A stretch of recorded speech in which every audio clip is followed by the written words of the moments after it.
Super clay দিয়ে যে জগন্নাথ বলরাম সুভদ্রাটা আমি বানিয়েছিলাম, সেটা আজকে লং ভিডিওতে তোমাদেরকে সম্পূর্ণটা দেখাবো আমি কিভাবে এটা বানিয়েছিলাম।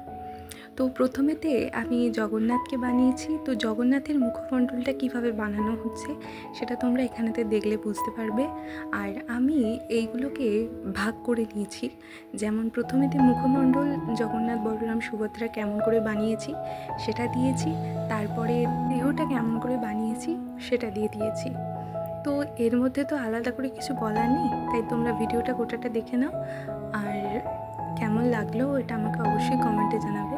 আর সরি যে ভিডিওটা এডিট করে দিতে একটু বেশি সময় লেগে গেল, কারণ 3 দিনের কাজটা কিছু মিনিটের মধ্যে এডিট করে দেখানোটা একটু চাপের হয়ে যাচ্ছিলো, আমার সময় হচ্ছিল না, তাই জন্য। আর এটা কেমন লাগলো অবশ্যই আমাকে কমেন্ট করে জানাবে। আর গোটা ভিডিওটা দেখার রিকোয়েস্ট করব তোমাদেরকে। আর যদি ভিডিওটা ভালো লাগে তাহলে চ্যানেলটা আমার সাবস্ক্রাইব করে দেবে।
ফুলের মালাটা যখন জগন্নাথের বেলায় তৈরি করেছিলাম তখন ভালো করে ভিডিওটা করা হয়নি, তাই জন্য আমি বলরামের বেলায় যেমন করে তৈরি করেছি সেটা ভিডিও করে দেখিয়ে দিয়েছি। তো ওই পার্টিতে গিয়ে তোমরা দেখতে পেয়ে যাবে আমি কেমন করে বানিয়েছি।